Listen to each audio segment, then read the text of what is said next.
听众朋友们好，这里是大时局，我是芳华。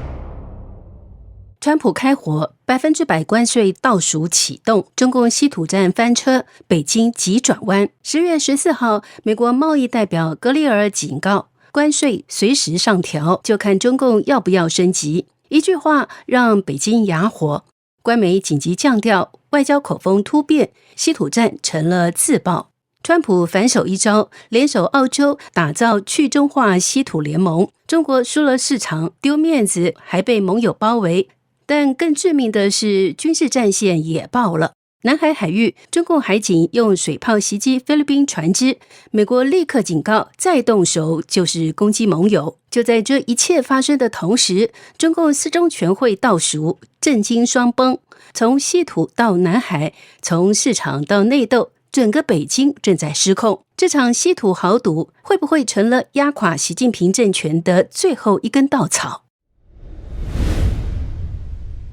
美国贸易代表格里尔10月14号宣布，对中国商品的关税可能比预期更早实施。这取决于中共的下一步动作，使他们选择让事态升级。格里尔在 CNBC 节目中称，中共最近的稀土出口管制突如其来且不成比例，但他有信心解决稀土问题，因为中共已经很难找到退路。不断升级的贸易紧张局势已经产生了经济后果。10月14号，华盛顿和北京开始对海运公司收取额外的港口费用。尽管存在紧张关系，格里尔透露，美国总统川普与中共党魁习近平的会面仍按计划进行。格里尔将过去6个月与中国的谈判描述为建设性的，直到最近的稀土争端出现。川普宣布的新一轮关税计划预计将在11月1号生效。彼得森国际经济研究所数据显示，截至9月25号，美国对中国进口商品的平均关税为 58%， 中国对美商品关税为 33%。10月14号，美国开始对进口木材、橱柜与软体家具等产品征收新关税，其中相当部分来自中国。贝森特在接受《金融时报》采访时警告说，如果他们想放慢全球经济的脚步，最终受害最深的将是他们自己。华府智库大西洋理事会全球中国中心非常驻研究员宋文迪认为，如果中共服软，川普可为未来数月美中关系定调，但北京让步的可能性却不高，因此原本规划中的川习会是否如期，目前还不明朗。中共挑起稀土战之后，川普随即宣布了对所有中国进口商品加征100%关税的措施，北京姿态即刻放软。中国控制全球超过 90% 的稀土加工产能，美国的国防、半导体科技及汽车制造产业对稀土材料有相当的需求。稀土战反映了美中竞争格局的激烈程度。彭博新闻分析，中国的稀土战赢了面子，却输了里子。它让中美关系急剧紧张。正如美国贸易代表格里尔所说，中美之间在过去6个月的沟通总体看是建设性的，但稀土争端让气氛骤然紧张。中共奉陪到底的战狼姿态，让成千上万依赖美国市场的中国生产厂家感到全身发凉。他们眼看美国进口商中断了订单，正快马加鞭寻找替代供应商和供应链。中国市场和消费者信心受到巨大冲击。华府智库史汀森中心中国计划主任孙运指出，中共似乎已养成危险的新习惯，总是低估华府报复的意愿和能力。习近平作为独裁者，完全不顾贸易战对市场和民众的伤害。就像稀土，中共用牺牲环境、损害人民健康的手法，达到控制全球稀土供应链的目的，这是美国和西方自由无法想象的事情。所以，川普在回击中共的挑衅时，还要关注市场和企业家的承受能力。华尔街日报10月14号报道，稀土引发中美贸易冲突再起，美国市场大规模抛售。中共不想失去习近平与川普晚些时候在韩国会晤的机会，而川普团队则希望遏制股市的跌势。川普总统最近几天与美国财政部长贝森特等多位高级官员进行了交谈，讨论向全世界发出信号，表明美国希望缓和与中国的贸易紧张局势，以此安抚市场。据知情人士透露，美国政府官员数周来都在探讨必要时可使用各种工具反击中共。官员们曾讨论过采取各种措施，保护美国基础设施免受中共侵入，并进一步限制中国企业在美国投资的能力。通过加强对在美上市中国公司所需的审计审查程序，可能将这些中国股票作为打击目标。最终，川普、贝森特和其他高级顾问上周同意优先稳定全球市场，同时努力避免与中共的冲突立即升温。一位接近贝森特的人士表示，在川普发出对华加征100%关税措施以后，贝森特在与中共官员的最新接触中明确表示，川普对旨在为局势降温的谈判持开放态度，但如果中方不让步，也不排除使用反制措施。另一位接近贝森特的人强调了对中国采取反制措施的可能性，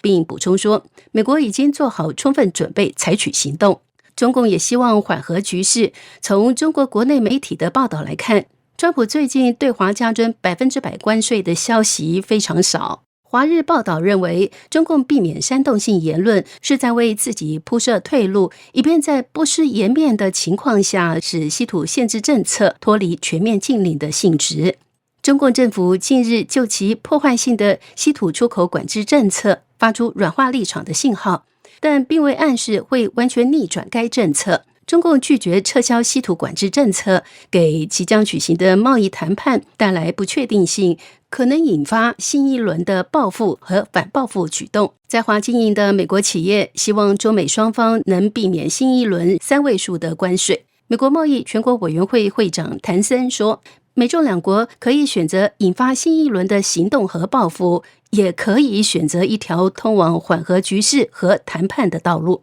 为了经济着想，美国公司希望美方选择后者。在中共挑起稀土战的同时，美国也在积极建立自己的稀土供应链。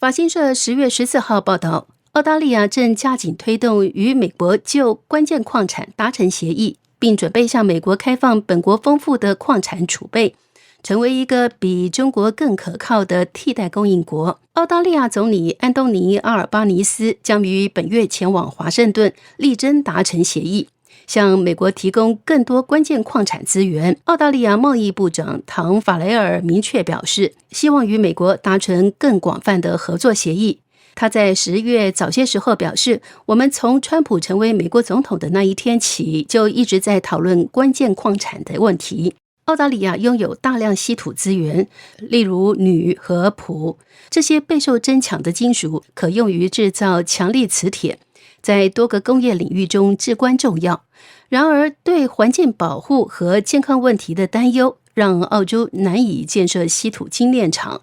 每年有超过90%的澳洲锂矿被运往中国的大型精炼厂进行加工。澳大利亚企业 Lynas是全球除中国外唯一重要的稀土生产商。为了削弱中国的控制力，美国政府已与 Lynas 签署了一项价值2.58亿美元的合同，用于在德克萨斯州建设新的稀土精炼厂。不过，随着这些金属在战略层面上的重要性日益增强，澳大利亚也担心会有外国势力试图渗透澳大利亚的矿产企业。官方在今年3月发布的一份公告中指出，矿产丰富的澳大利亚企业正成为外国的目标，这些国家意图获取商业、技术或战略优势。2024年，澳大利亚政府已迫使多家中国股东出售其在本土稀土企业北方矿业公司中的股份。川普政府正在观察中共的行动，来决定是否提早祭出关税惩罚。中共不依不饶，还在扩大事端。中共当局10月14号发起了新一轮反制措施，把中美贸易摩擦从稀土延伸到海运与造船产业。美国去年4月援引美国贸易法中的301条款，对中国海事、物流和造船业展开调查。今年4月宣布，所有与中国有关联的船只，自10月14号起停靠美国港口，需按吨位缴纳费用。中共商务部发言人10月14号在官网公告，为反制美国301调查措施，决定将韩华海洋旗下5家美国子公司列入反制清单。中共官方还宣布，对美国及部分国家和企业危害中国航运、造船等相关产业安全发展利益的行为发起调查，之后会根据调查情况适时出台相应措施。韩国总统府10月14号发表声明指出，正与中国进行磋商，以尽量减少北京制裁对韩华海洋旗下美国子公司的影响。声明表示，韩华海洋与中国企业的交易不多，预计所受影响有限，但需进一步分析，以评估中国的措施对让美国造船业再次伟大计划的影响。中共在重新挑起贸易战的同时，在军事上的挑衅也多了起来。